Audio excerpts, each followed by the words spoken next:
Já começamos com informações do Rio de Janeiro. Quase 3 dias depois daquele temporal que matou 12 pessoas, o Rio e a Baixada Fluminense ainda têm bairros alagados. Muitos moradores não têm para onde ir e se somam aos desabrigados e desalojados pela chuva do fim de semana. Hoje, uma comitiva do governo federal vai viajar ao estado para avaliar a situação nas cidades mais atingidas. Os ministros vão se reunir com o governador Cláudio Castro e com os prefeitos dos municípios afetados. Desde o último sábado, o Corpo de Bombeiros do Rio atendeu mais de 260 chamados ligados às chuvas. Mais uma vez, a gente estabelece contato com Mário Dias Ferreira, falando ao vivo direto do Rio, trazendo as atualizações. Infelizmente, né, Mário? De ontem, da nossa conversa, o número subiu, são 12 mortos por causa da chuva. Bom dia, Carla, Megali, a todos. E 2 desaparecidos, de acordo com números oficiais do Corpo de Bombeiros, mas essa estatística, infelizmente, pode até aumentar, porque algumas famílias já procuraram, inclusive a Polícia Civil, como a de um frentista que não voltou para casa desde que trabalhava no sábado em Marechal Hermes, que é uma das áreas também afetadas. Então, por enquanto, os números dão conta de 2 desaparecidos, um homem e uma mulher, aquela que estava com o marido, uma cabeleireira, num carro que foi arrastado no Rio Botas, em Belfor Roxo. As procuras continuam, mas também pessoas fazendo buscas independentes, como essa família de um frentista em hospitais e unidades públicas da região. Falamos agora há pouco, você destacou também de apoio federal, mas também uma ajuda à Central Única das Favelas e a Band se juntando em parceria para arrecadar doações às vítimas na campanha SOS Chuvas Rio de Janeiro, que podem ser doados alimentos, roupas, produtos de higiene, água. Distribuição vai ser realizada pela CUFA, itens podem ser entregues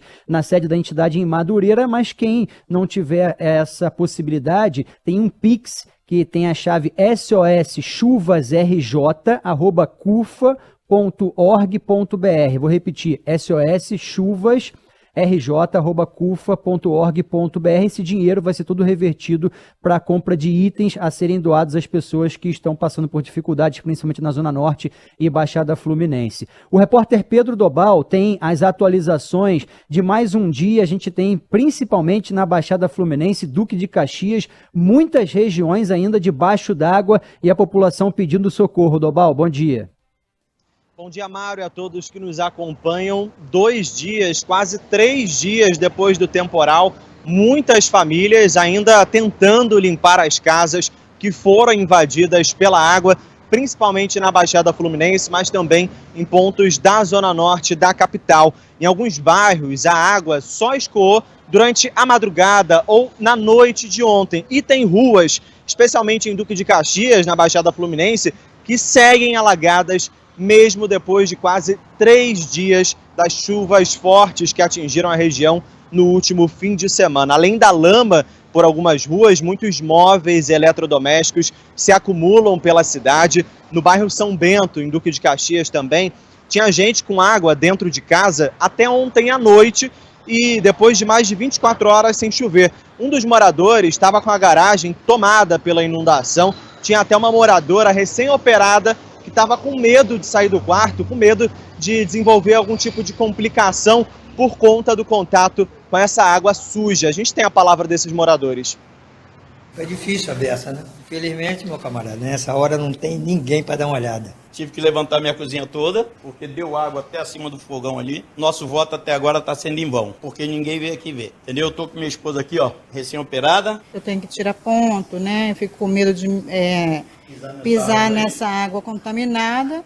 Aí eu tenho que ficar presa dentro do quarto. Aqui já não é de hoje. Aqui choveu, dá esse tipo de problema. Danificou piso, a parede, é tudo úmido lá, ainda está com água lá dentro num dos quartos. Então, estou tendo um prejuízo enorme com a casa. Vou ter que refazer a casa toda de novo por causa desse problema.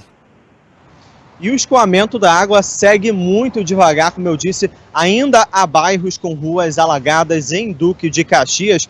E o que o Instituto Estadual do Ambiente diz é que o escoamento dessa água toda foi dificultado pela maré alta e também pelo alto nível dos rios. O próprio governador Cláudio Castro reconheceu que o sistema de bombeamento da água desses municípios da Baixada Fluminense não deu conta do volume de chuva que caiu no último fim de semana. Ao todo, pelo menos 12 mortos em decorrência das chuvas, 2 pessoas seguem desaparecidas, segundo os dados oficiais do Corpo de Bombeiros, e só na capital são cerca de 500 pessoas desabrigadas. Em Belfor Roxo, na Baixada, a inundação chegou a 1 metro de altura em alguns pontos e o abastecimento de água só voltou no início do dia de ontem. Hoje, autoridades municipais, estaduais e federais se reúnem durante a manhã no Palácio Guanabara, sede do governo do estado, e durante a tarde fazem uma visita a áreas atingidas pela chuva. Participam dessa comitiva os ministros da Integração e do Desenvolvimento Regional, Valdez Góes, da Igualdade Racial, Aniele Franco, e os ministros substitutos de Meio Ambiente e do Desenvolvimento e Assistência Social.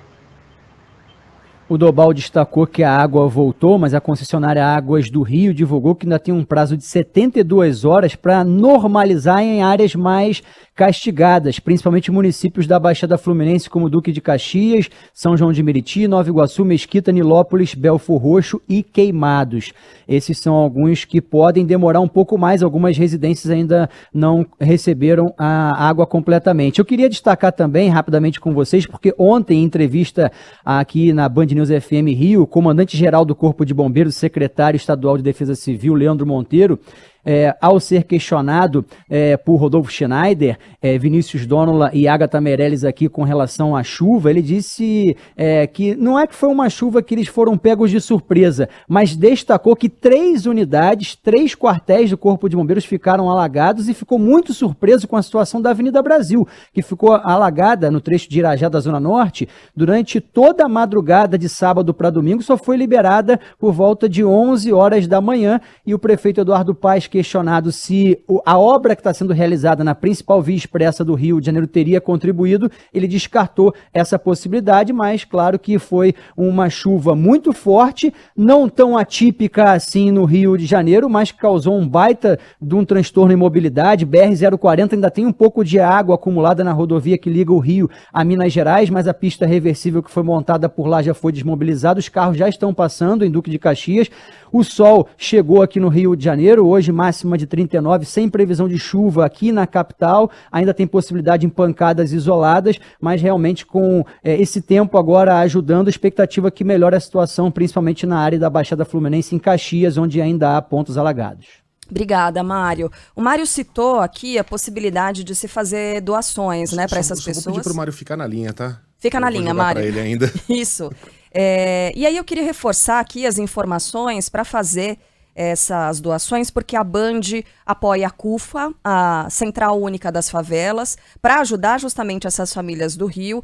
É uma organização, uma entidade que sempre está de prontidão para ajudar as pessoas. Isso já aconteceu, né, no sul do país. Aliás, daqui a pouco a gente vai falar sobre o sul, porque há muita atenção hoje voltada ao sul por causa da possibilidade de chuva e vento muito forte, então já já a gente fala sobre isso, mas para passar aqui as informações para fazer doação. Tem um Pix que é com base no e-mail, o e-mail da CUFA, e muita atenção ao digitar esse e-mail para não cair, porque sempre tem os espertinhos que criam ali e-mails parecidos para confundir as pessoas. Então o e-mail para se fazer Pix, para as doações, para as pessoas agora do Rio de Janeiro que estão sofrendo com a chuva, né, da Baixada Fluminense, é o seguinte: soschuvasrj@cufa.org.br. soschuvasrj@cufa.org.br. Essa informação. Eu tô passando aqui, Mário, pelo G1, e o G1 trouxe um relato que foi compilado. Na verdade, é uma compilação, uma coletânea de relatos literários sobre as chuvas no Rio de Janeiro, que foi reunida pela historiadora Andréa Casanova Maia, num artigo publicado na revista da Fundação Casa, de Rui Barbosa, e que mostra que as chuvas no Rio de Janeiro são um problema tão antigo quanto o próprio Brasil.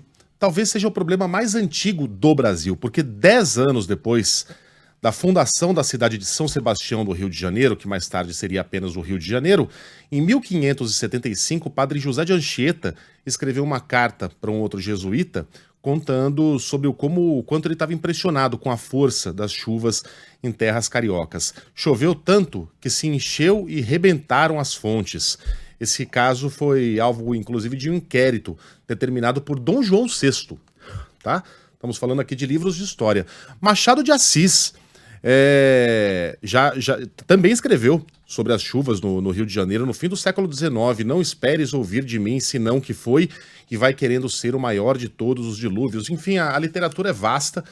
Sem falar em Tom Jobim, que quando escreve que são as águas de março fechando o verão, está associando diretamente o verão no Rio de Janeiro às chuvas, né? As águas de março são as últimas chuvas da temporada delas.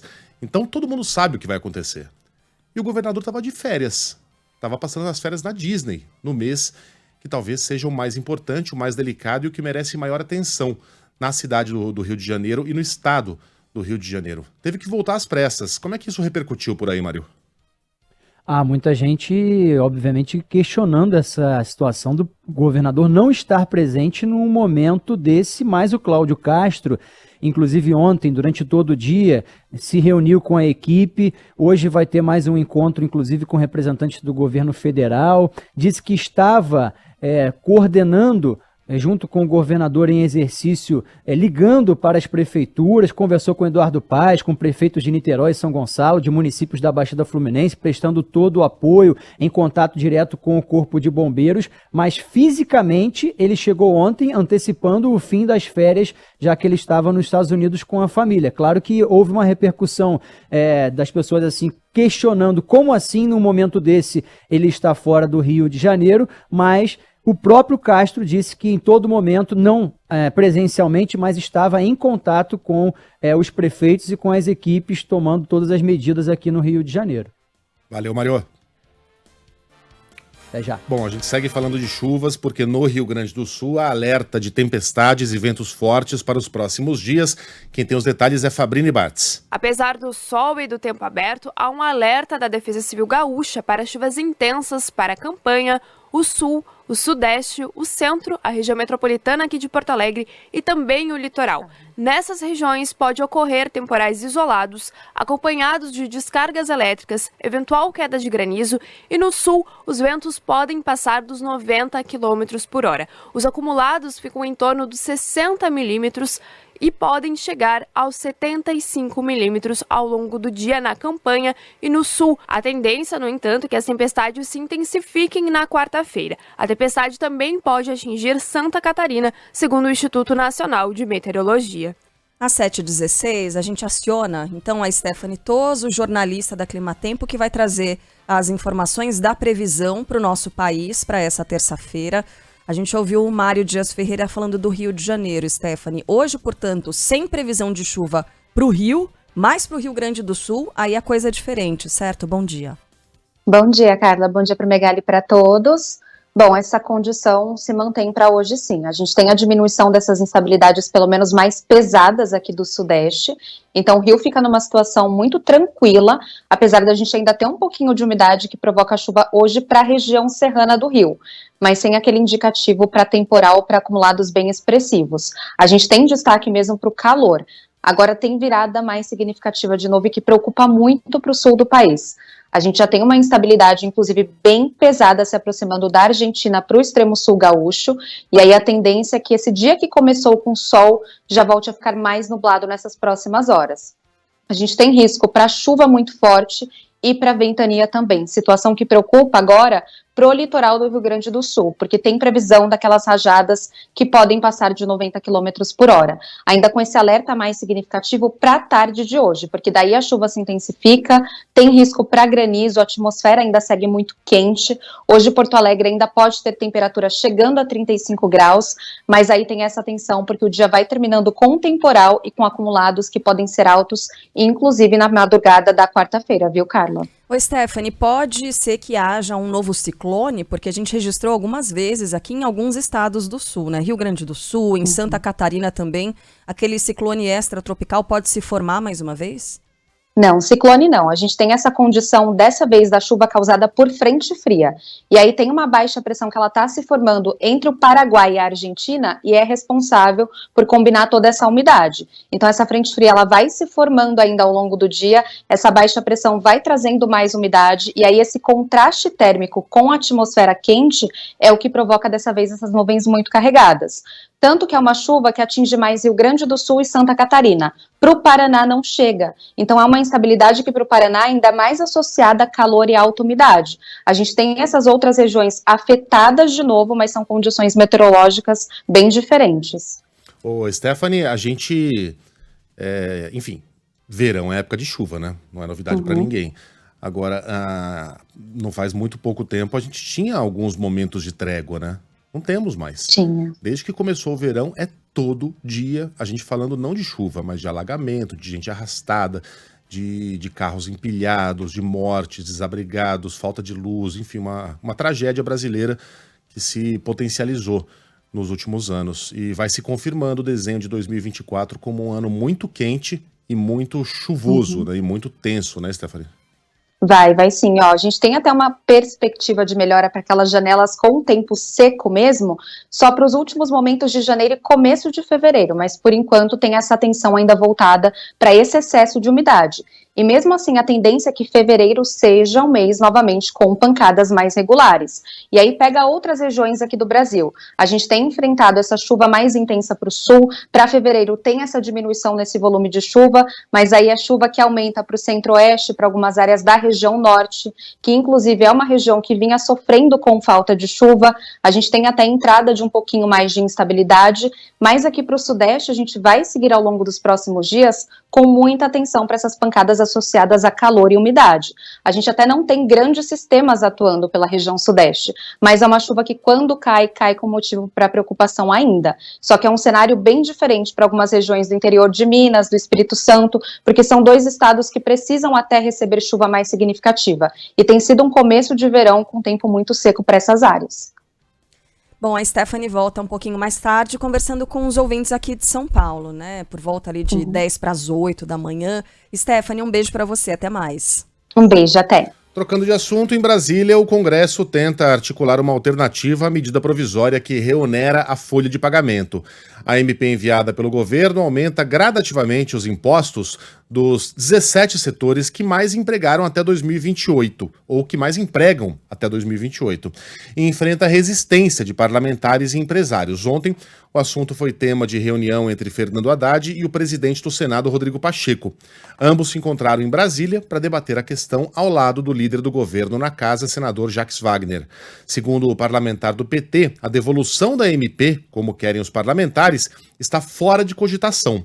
A avaliação é que a medida representaria uma derrota muito dura ao Planalto e acirraria ainda mais as tensões entre os poderes. Jacques Wagner defende uma saída intermediária, mas considera que não há pressa para tomar a decisão. Não precisa se tomar decisão hoje ou amanhã, porque eu já disse que estava fora do cardápio a devolução. Eu acho que qualquer coisa só deve acontecer na retomada dos trabalhos. Está se preparando isso. Não há nenhum objetivo de termos perdedores e vencedores. As pessoas têm a responsabilidade, sabem do que é a responsabilidade fiscal. Todo mundo gostou dos resultados que aconteceram até o final do ano. O ministro da Fazenda não se pronunciou após a reunião com Pacheco. Antes do encontro, no entanto, Haddad reforçou que a prioridade é garantir a arrecadação para atingir a meta fiscal de déficit zero. O ministro estima que o governo vai deixar de arrecadar 12 bilhões de reais com a desoneração até 2027. Quando você faz uma renúncia fiscal, você tem que compensar. O papel do Ministério da Fazenda é buscar harmonizar o orçamento com aquilo que foi aprovado. Nos bastidores, fontes envolvidas diretamente na negociação apontam que o governo tende a desistir da reoneração. No lugar, uma nova MP e um projeto de lei seriam encaminhados ao Congresso com outras medidas para elevar a arrecadação. Entre elas, a previsão de limitar a compensação de créditos tributários obtidos por empresas por meio de decisão judicial. E também acabar até 2025 com os benefícios concedidos a empresas promotoras de eventos em razão da pandemia. Haddad pretende levar o tema à discussão agora ao presidente Lula e ao presidente da Câmara, Arthur Lira. Ainda em Brasília, o presidente Lula se reuniu com o colega paraguaio Santiago Penha, mas não houve acordo sobre a tarifa cobrada pela energia da usina hidrelétrica de Itaipu. Informações com o Márcio Rocha. Apesar de reconhecer que existem divergências, os governos do Brasil e do Paraguai vão continuar discutindo a tarifa cobrada pela energia produzida na usina de Itaipu. O presidente brasileiro Luiz Inácio Lula da Silva e o presidente paraguaio Santiago Penha se reuniram para discutir o assunto depois dos 50 anos de inauguração da hidrelétrica que fica na fronteira entre os dois países. Apesar de divergir sobre o tema, Lula afirmou que está disposto a encontrar uma solução conjunta com o país vizinho e que nos próximos dias uma nova reunião será realizada. E falou que o governo brasileiro tem muito interesse na solução para o impasse. Eu tenho muito interesse que isso seja feito o mais rápido possível e que a gente possa trabalhar para apresentar tanto ao Paraguai quanto ao Brasil uma solução definitiva de novas relações entre Paraguai e Brasil na gestão da nossa importante empresa Itaipu.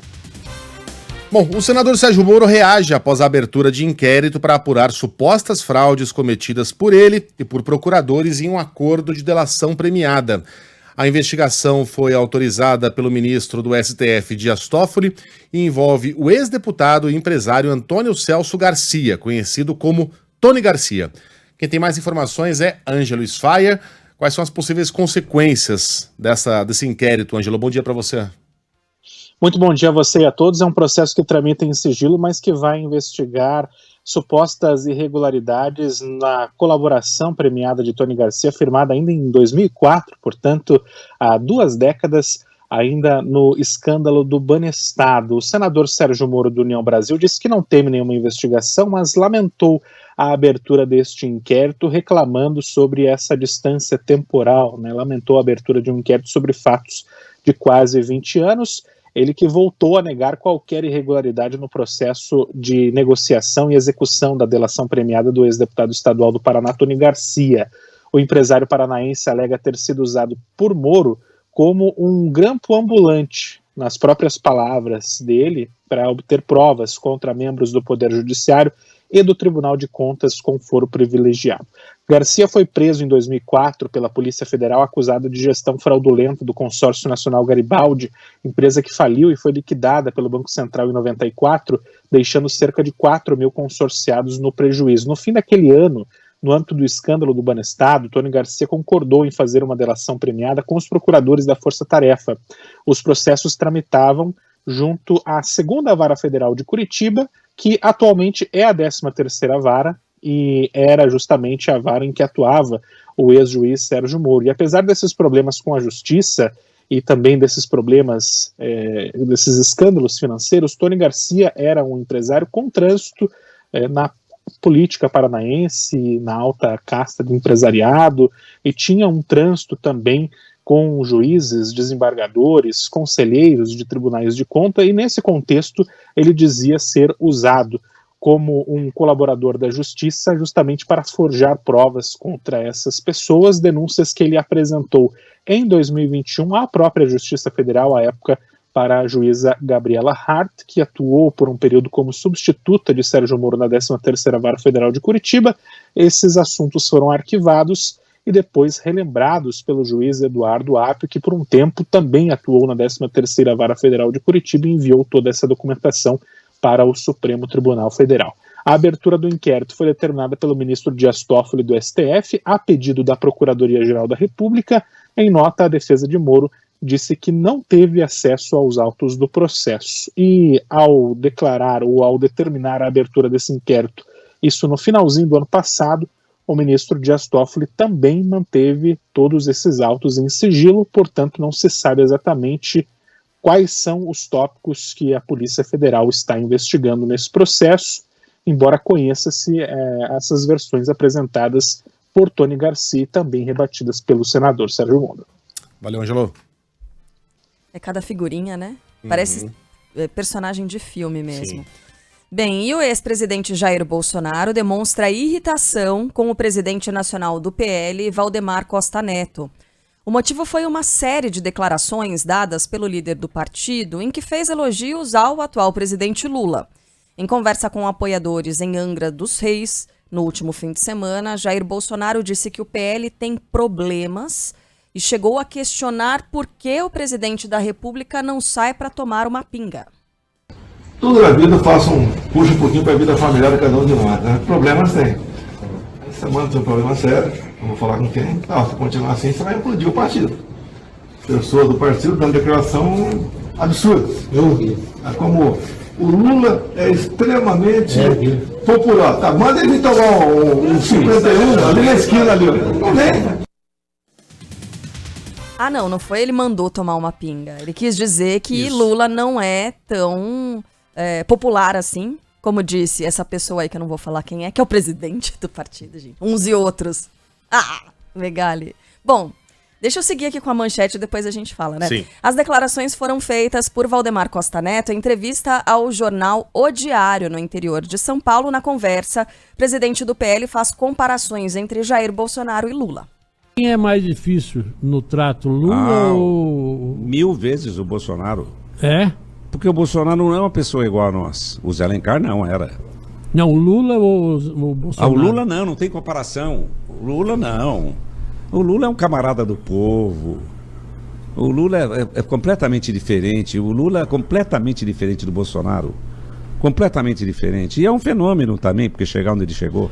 Agora, é completamente diferente o Lula não tem comparação com o Bolsonaro. Completamente diferente. Mas em que sentido? Primeiro, que o Lula tem muito prestígio. Ele não tem o carisma que o Bolsonaro tem. O Lula tem prestígio, popularidade. Ele é conhecido por todos brasileiros. Eita, saia justa. Agora, Valdemar Costa Neto, no momento em que Jair Bolsonaro é inelegível, será que Bolsonaro é tão importante assim para Valdemar Costa Neto, Megali? Como é que a gente avalia isso que aconteceu? É a maior bancada da Câmara dos Deputados disparado graças a Bolsonaro.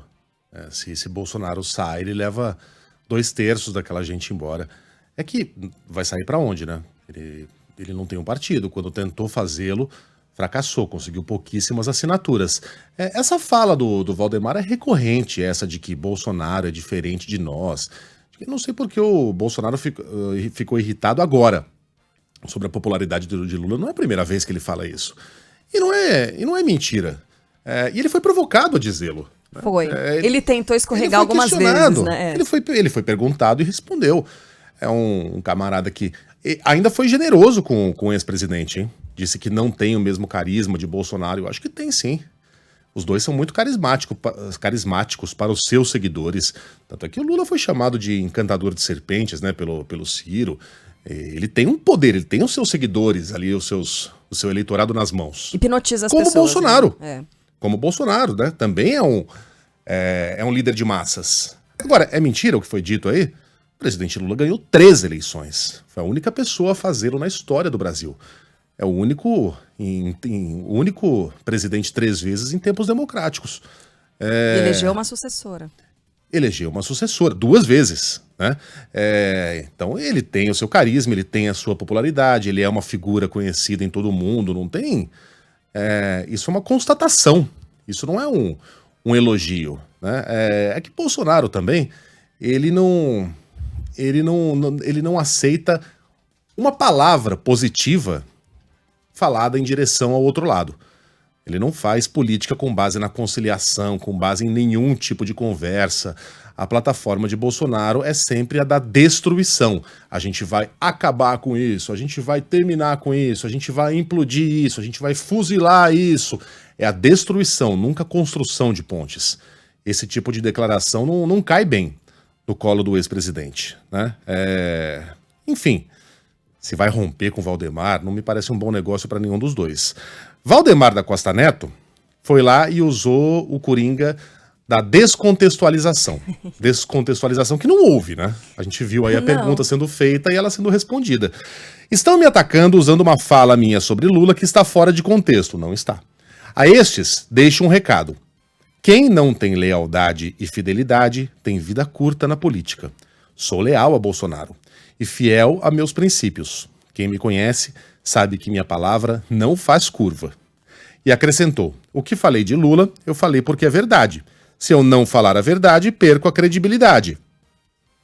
Valdemar falando de credibilidade. Segue. Que é o que me resta na política. Ninguém pode negar que ele foi um bom presidente. Ele elegeu a Dilma. Só que eu estava fazendo comparação. O Lula tem prestígio. Bolsonaro tem uma coisa que ninguém tem no planeta: carisma. Ninguém? Ainda em conversa com apoiadores em Angra dos Reis, Jair Bolsonaro associou, sem provas, o PT ao Hamas e fez mais críticas ao atual presidente. A política externa nossa está péssima, ele não reconhece o Hamas como um grupo terrorista. Na verdade, o Hamas é aliado ao PT, assim como as partes da Colômbia. Quando se emprestava lá atrás e voltou a se emprestar dinheiro agora para outros países, para fazer obras, países ditatoriais, na verdade, não é parte é para obra, a parte retorna para retroalimentar o poder político deles. Agora, qual é o problema? Nós estamos dando barco, pessoal. Se alguém, porventura, que votou no PT, pode ser que exista, tudo bem, pode ser que exista.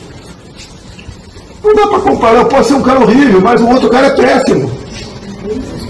Não tem como dar certo. Vamos seguir aqui, né? O Ministério da Saúde define que crianças e adolescentes de 6 a 16 anos terão prioridade no calendário da vacina contra a dengue no SUS. Mais detalhes chegando com Leandro Aislan.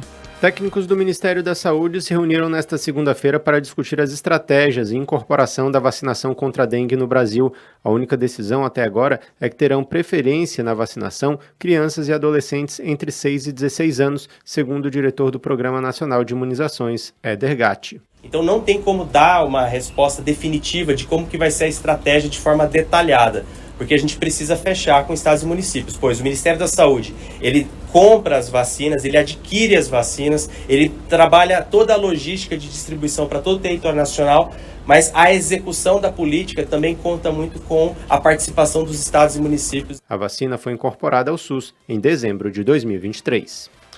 O INSS começa a usar inteligência artificial para detectar fraudes em atestados para o auxílio-doença. Não usava antes? Pois é. Vanessa... Bom, inteligência artificial.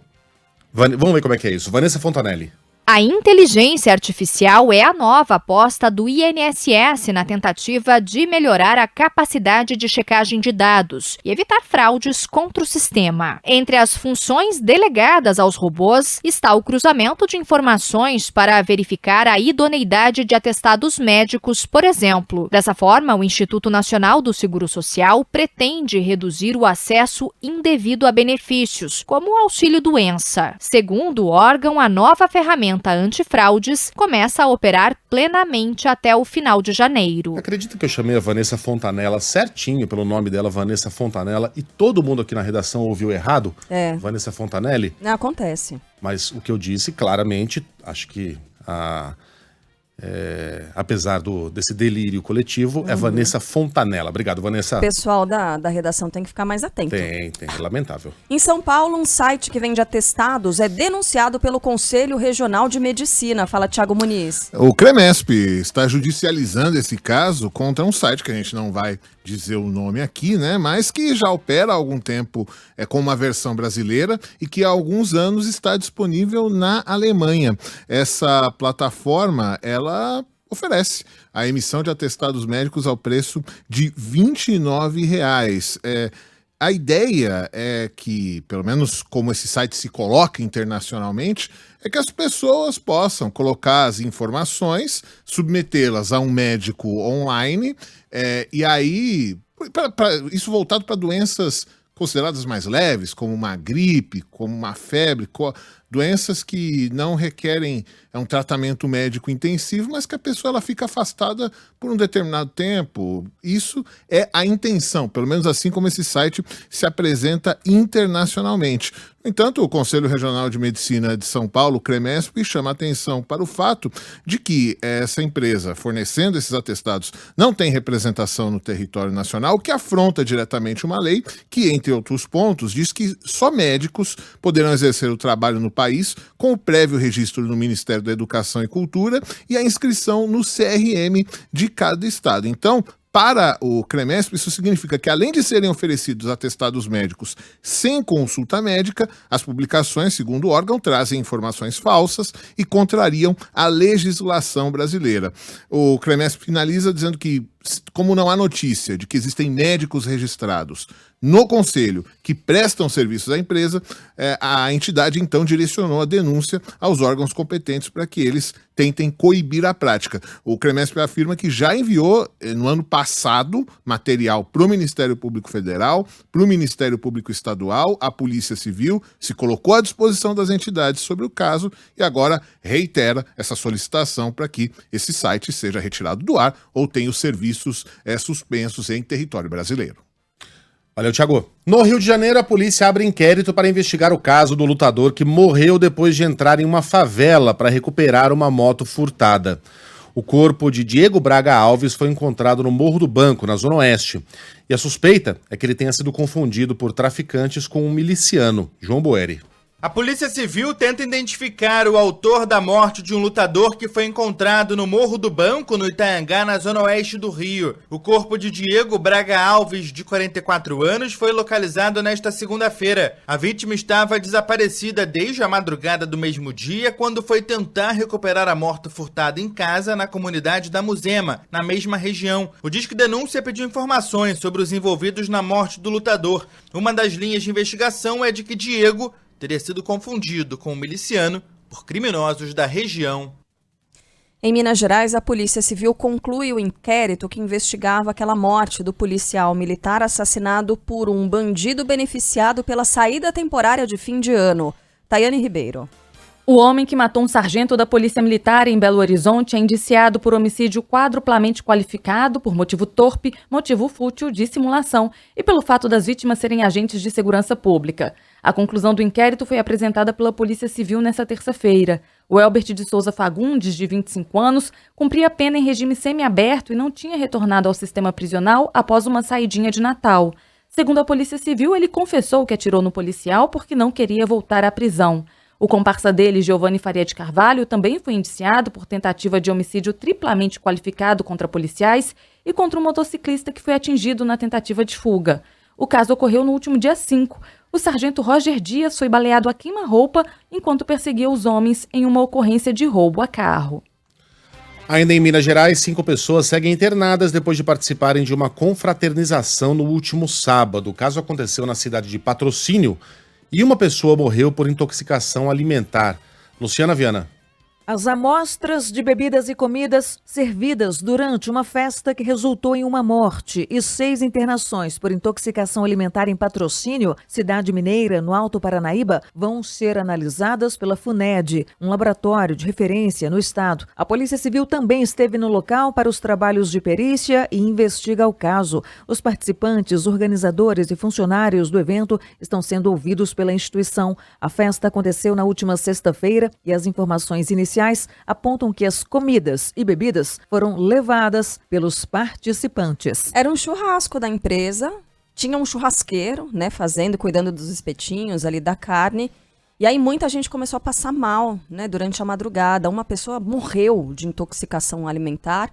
É claro que é importante averiguar tudo isso, porque a gente lembra o que aconteceu, foi no começo desse ano, né, eu estava, enfim, em férias, mas assisti aqui a cobertura daquela história da advogada. Não. Estamos falando de histórias diferentes. Sim, que envenenou o pai e a avó do ex-namorado, né? Isso. Com quem ela mantinha um relacionamento, rompeu o relacionamento. Aí até pairou ali uma dúvida com relação ao local onde os alimentos foram comprados. Depois se provou que não teve nenhum tipo de irregularidade, né, nesse comércio. E que ela acabou sendo presa e continua presa, né? Acusada de assassinar essas 2 pessoas. Nesse caso aqui de Minas Gerais, só dizendo, não tem nenhum tipo de afirmação ou indicativo de que as investigações correm nesse sentido, tá? Mas é só importante manter a investigação aberta e a gente vai seguir acompanhando esse caso, porque uma pessoa morreu depois de um churrasco da empresa, né? É importante seguir acompanhando, sim. Atenção estudante, o INEP divulga daqui a pouquinho, às 9 horas da manhã, as notas do Enem 23. O resultado pode ser acessado pela página do participante com o login da plataforma gov.br. Diego Barreto. O resultado do Enem 2023 é divulgado hoje. Já o espelho das redações será disponibilizado em 3 meses após a data de divulgação dos resultados. Às 9 da manhã está prevista uma coletiva do ministro da Educação, Camilo Santana, para apresentar as notas, além de dados sobre o SISU e o ProUni para este ano. Para verificar o resultado, é necessário acessar a página do participante com o login único na plataforma gov.br. As notas do Enem podem ser usadas por instituições de ensino superior, públicas e privadas, para selecionar os estudantes. A edição contou com quase 4 milhões de inscritos e foi aplicada nos dias 5 e 12 de novembro. Megali avisou e aconteceu, hein? Donald Trump vence com folga as primeiras prévias para as eleições dos Estados Unidos. Não, mas eu recuso o mérito, porque aí também é a mesma coisa que avisar que o Real Madrid vai ganhar do, sei lá, Piraporinha enfim... Caixinha de surpresas, é o futebol e a eleição. Tava dado, né? Cabeça do eleitor, fralda de neném. Não, mas essa fralda aí... Essa fralda a gente já sabia, né? Essa fralda a gente já conhecia, de velho. Em Iowa, ou Iowa... Eu falo Iowa.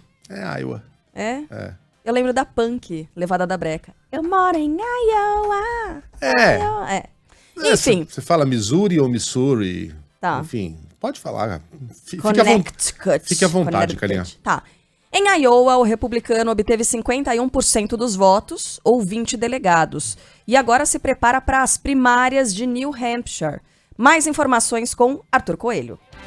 O ex-presidente Donald Trump pede união e elogia concorrentes após vencer as prévias do Partido Republicano no estado de Iowa. A votação chamada de caucus funciona como o primeiro termômetro das eleições que acontece em novembro. Segundo a imprensa americana, com quase 100% dos votos apurados, o magnata, que enfrenta 4 acusações nos tribunais, garantiu mais de 51% dos votos. O segundo lugar ficou com o governador da Flórida, Ron DeSantis, com 21%, à frente da ex-governadora da Carolina do Sul, Nikki Haley, com 19%. Após a vitória em Iowa, o ex-presidente Donald Trump busca um novo triunfo nas primárias de New Hampshire, onde lidera nas pesquisas. Bom, e para quem acompanha de perto a corrida republicana, já houve uma baixa. O empresário Vivek Ramaswamy desistiu da campanha depois de um desempenho pífio em Iowa. Isso foi anunciado logo depois da vitória de Trump.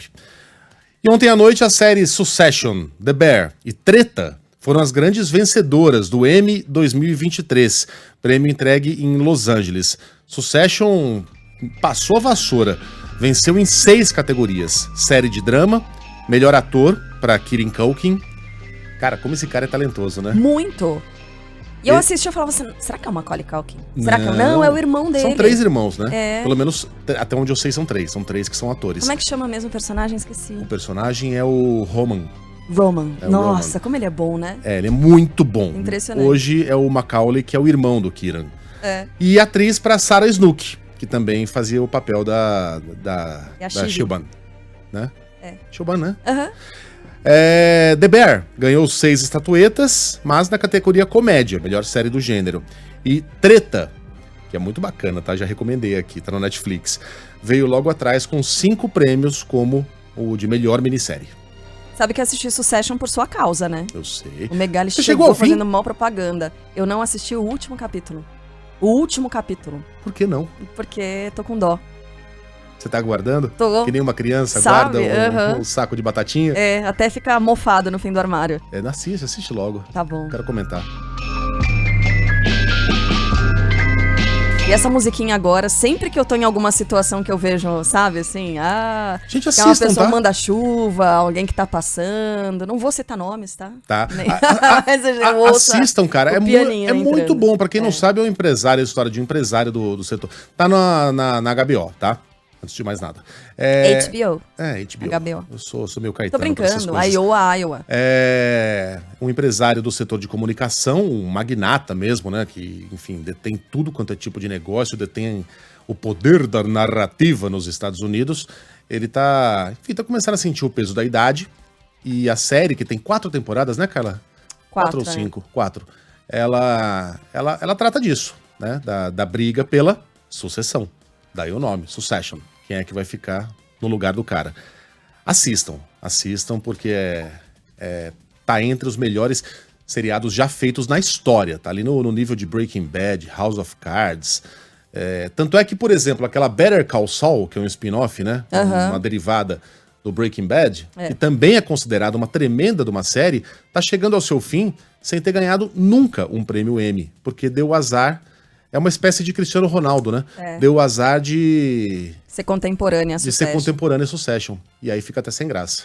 Mas enfim, em frente. O governo da República Dominicana classifica como mal entendido a detenção do cantor Julio Iglesias no aeroporto de Punta Cana. Crazy. No último dia 10, o artista teve as malas confiscadas por transportar 42 quilos de alimentos que incluíam cogumelos, framboesas, morango, rúcula, acelga, alface e feijão. Logo na sequência, no entanto, o presidente da República Dominicana e a ministra da Cultura pediram desculpas ao cantor. A justificativa foi de que o país está sendo atingido por uma infestação na agricultura e que, naquele momento, era necessário examinar os vegetais transportados. Segundo a TV espanhola, Julio Iglesias é conhecido por sempre viajar com comida nas malas. Bom, já falamos do assunto aqui. Lionel Messi foi eleito pela 8ª vez o melhor jogador do mundo. O prêmio The Best da FIFA foi entregue ontem. E 2 brasileiros se deram bem. Guilherme Madruga levou o Puskás de gol mais bonito e Ederson, do Manchester City, foi eleito o melhor goleiro de 2023. Yuri Queiroga. O argentino Lionel Messi é mais uma vez o melhor jogador do mundo. O título foi dado ao atleta pela 8ª vez em votação da FIFA, que também contou com o norueguês Haaland, do Manchester City, e o francês Mbappé, do Paris Saint-Germain. Messi, que hoje está no Inter Miami dos Estados Unidos, não participou da cerimônia. O craque argentino também foi um dos escolhidos para a seleção do ano, eleita pela FIFPro, Associação dos Jogadores Profissionais de Futebol. Haaland e Mbappé aparecem na lista, assim como o brasileiro Vinícius Júnior. Em outras categorias, os atletas do Brasil venceram. Ederson, do Manchester City, foi eleito o melhor goleiro do mundo. E o meia Guilherme Madruga, que defendeu o Botafogo de Ribeirão Preto em 2023, teve o gol de bicicleta fora da área contra o Novo Horizontino, eleito o mais bonito do ano, vencendo o prêmio Puskás. A seleção brasileira recebeu o troféu Fair Play pela luta contra o racismo no futebol e foi representada pelos ex-jogadores Cafu, Ronaldo, Roberto Carlos, Roque Júnior, Belete e Júlio César. A cerimônia também contou com homenagens póstumas a Zagallo, Beckenbauer e Bob Charlton, lendas do futebol que morreram em 2023. Marta, eleita 6 vezes a melhor jogadora do mundo, recebeu um prêmio especial da FIFA e dará nome ao novo troféu de gol mais bonito do futebol feminino. Ela também anunciou a vencedora do prêmio de melhor jogadora do ano, a espanhola Aitana Bonmatí, do Barcelona. A melhor goleira foi a inglesa Mary Earps, do Manchester United. Entre os treinadores, venceram Pep Guardiola, do Manchester City, e Sarina Wiegman, da seleção inglesa. Muito legal, ótimo, Madruga emocionou, mas a Marta é demais, né? A Marta é... meu Deus, é outro nível, outro patamar. Bom, na Copa São Paulo de Futebol Júnior, começam hoje os confrontos das oitavas de final, Corinthians encarando o CRB, o São Paulo pega o Novo Horizontino, o América Mineiro enfrenta o Ituano e o Grêmio joga contra o Atlético Paranaense. Ontem, a zebrinha.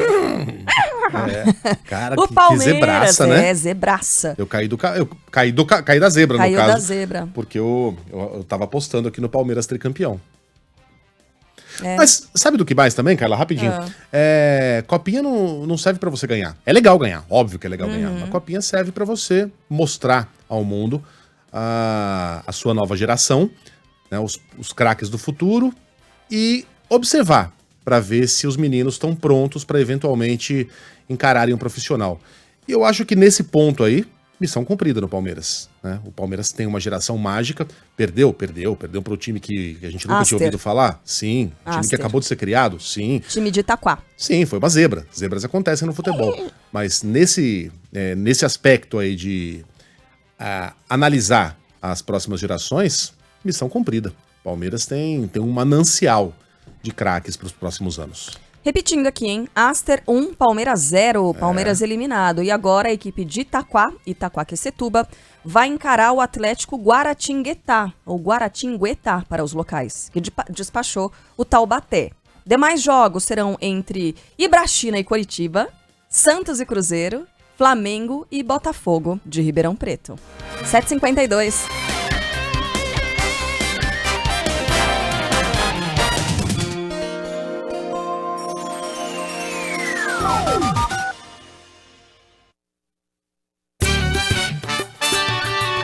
Band News. Tempo. Deixa eu puxar rapidinho aqui a Stephanie Toso, dá tempo ainda de conversar com ela. Porque que calorão em São Paulo nessa manhã, Stephanie. Agora 7h53, mais de 26 graus de temperatura em parte da cidade. Bom dia mais uma vez para você. Bom dia mais uma vez, Carla. Bom dia de novo para o Megali e para todos. Olha, a gente continua pelo menos com esse destaque para o calor de novo aqui no estado paulista e podemos ter, inclusive, tido uma das madrugadas mais quentes para 2024 até agora. A medição oficial, ela sai às 9 horas da manhã, mas desde o comecinho do dia estamos registrando temperaturas em torno de 24 graus. Só que agora essa temperatura já disparou para 26. E aí a chance hoje é da nossa máxima chegar a 33 graus aqui na capital. Então vai ser um dia com muito sol, com esse destaque para o calor e até para a qualidade do ar bem prejudicada. A gente tem no final do dia condição para uma chuva aqui na cidade de São Paulo, mas é aquela chuva que já acontece de forma muito mais irregular. Não tem indicativo para temporal ou para acumulados elevados, não. Tem chance para pancadas mais fortes só para o interior aqui de São Paulo. Então o interior segue com atenção, tem chance para Taubaté, São Carlos, tem volumes um pouquinho mais elevados, mas de forma geral é calor para todo mundo.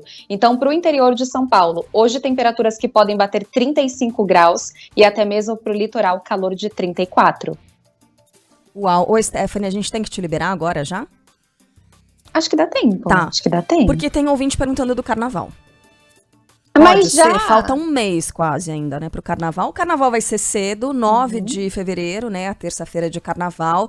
Mas você fez uma projeção aí pro fim de janeiro, né? Até o fim de janeiro, como é que fica o tempo em São Paulo? Olha, até o final de janeiro a gente tem essa característica de calor e umidade provocando chuva de verão. A tendência é que para o começo de fevereiro a gente tenha sol e muito calor com aqueles períodos ainda de uma janela de tempo firme e muito seco. Por enquanto, não cheguei ainda no carnaval, mas eu posso trazer uma tendência para a próxima hora. Ah, tá bom.